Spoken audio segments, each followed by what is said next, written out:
Marilah mendiskusikan mengapa begitu banyak orang tidak dianugerahi dengan rahmat iman sejati dan cenderung tidak memeluk posisi-posisi yang benar.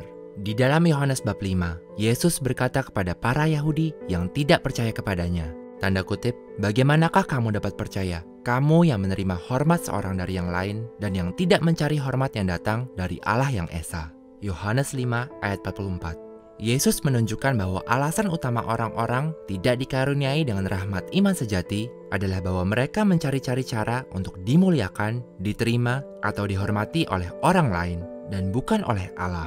Prinsip ini berlaku kepada semua orang, kepada orang-orang yang tidak memiliki iman, dan berbagai bidah, serta banyak orang yang mengaku diri Katolik, dan bahkan orang-orang tanda kutip Katolik tradisional yang sesungguhnya tidak Katolik karena mereka berkeras kepala mengikuti posisi yang sesat.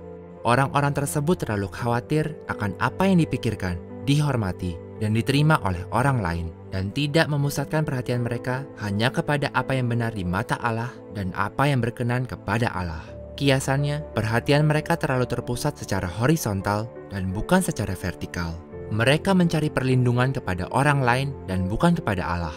Andai kata mereka memusatkan perhatian mereka hanya atau secara cukup kepada hal-hal yang benar di mata Allah, terlepas reaksi orang lain, mereka akan menerima rahmat untuk melihat kebenaran. Bagaimanapun, mereka dihampiri oleh konflik, kehilangan rasa hormat, kebohongan, olok-olok, dan kebencian dari banyak orang yang biasanya tidak akan bereaksi seperti itu terhadap mereka.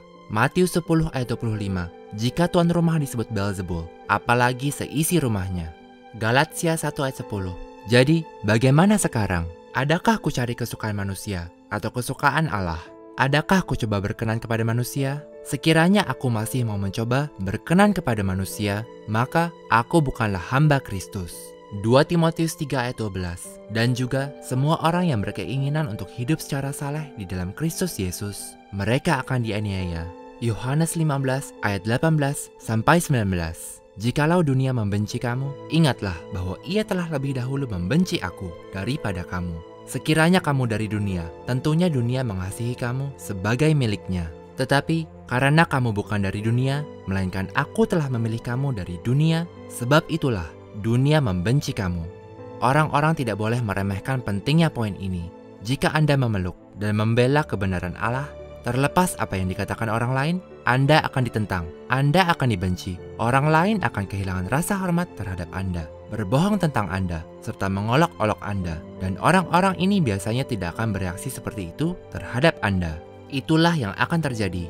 Dan hal ini benar terutama pada masa ini, masa kemurtatan besar, periode yang disebut oleh Yesus sewaktu ia berkata, sewaktu putra manusia datang, akankah ia menemukan iman di bumi?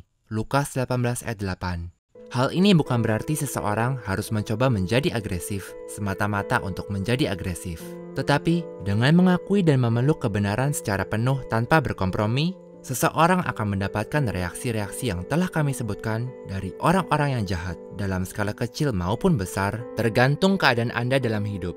Nah, terkadang seseorang memeluk posisi-posisi yang benar, tetapi orang itu lalu mendengarkan orang lain yang membenci atau tidak menghormati mereka yang memegang posisi-posisi yang benar itu.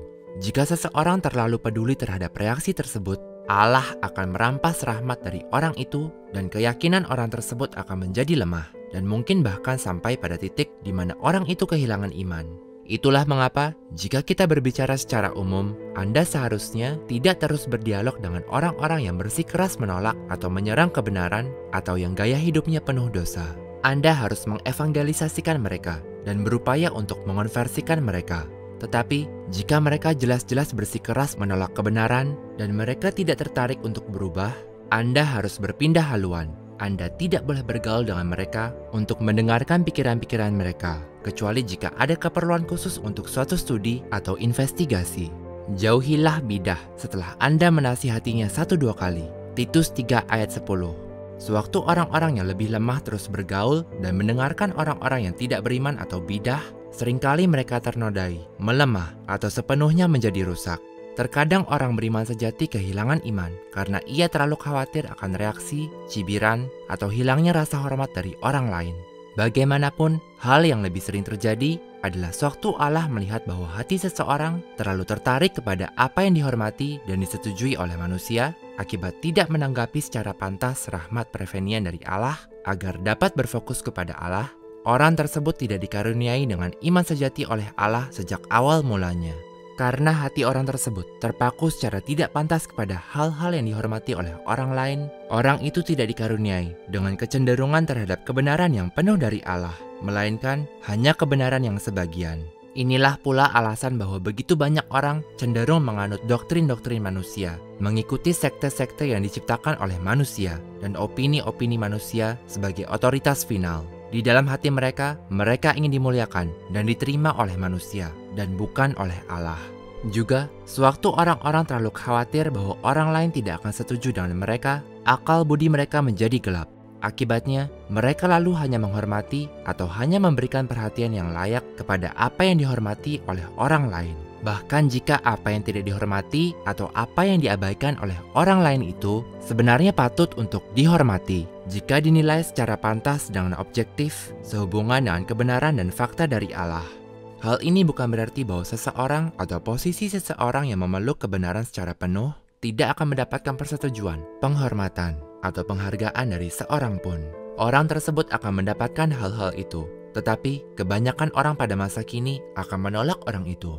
Terlebih lagi, hampir tidak pernah terjadi bahwa seorang bidah sama sekali tidak peduli akan apa yang disetujui oleh Allah. Para bidah biasanya menginginkan persetujuan dari Allah sampai suatu tingkat tertentu. Tetapi masalahnya adalah mereka tidak memusatkan perhatian mereka hanya atau dengan cukup untuk mendapatkan kemuliaan dan persetujuan dari Allah. Sebaliknya, mereka menaruh perhatian yang tidak pantas terhadap apa yang dihormati dan yang berkenan kepada orang lain.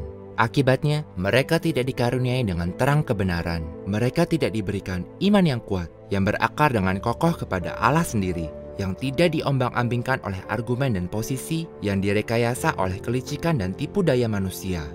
Maka, sewaktu Anda memeriksa tingkah laku Anda atau menentukan posisi Anda, kesampingkanlah segala pertimbangan Anda tentang apa yang dipikirkan oleh orang lain. Tidak menjadi masalah apa pendapat teman-teman Anda atau tanda kutip pastor Anda atau tanda kutip imam Anda. Yang penting adalah apa yang benar di hadapan Allah. Anda perlu memeriksa suatu hal itu sendiri di hadapan Allah dan sehubungan dengan wahyu Allah. Santo Afrahat, barang siapa menaruh kepercayaannya di dalam Tuhan, ia bagaikan sebuah pohon yang ditanam di tepi sungai. Barang siapa menaruh kepercayaannya di dalam manusia, ia akan menerima kutukan Yeremia. Seringkali, pertimbangan bisnis, profesi, atau keuangan berandil di dalam alasan mengapa orang terus berpegang kepada posisi-posisi yang sesat atau bidah. Contohnya, orang-orang yang memiliki program keagamaan atau acara keagamaan atau yang mengajar di suatu sekolah tertentu seringkali kehilangan kedudukan mereka jika mereka memeluk kebenaran secara penuh. Maka, mereka cenderung tidak memeluk kebenaran itu. Orang-orang ini tidak layak bagi Kristus dan mereka harus mencari profesi lain. Matius 10 ayat 37-39. Tanda kutip, barang siapa mengasihi bapa atau ibunya lebih daripadaku, ia tidak layak bagiku. Dan barang siapa mengasihi anaknya laki-laki atau perempuan lebih daripadaku, ia tidak layak bagiku. Barang siapa tidak memikul salibnya dan mengikuti aku, ia tidak layak bagiku. Barang siapa mempertahankan nyawanya, ia akan kehilangan nyawanya. Dan barang siapa kehilangan nyawanya karena aku, ia akan memperolehnya. Kutip tutup.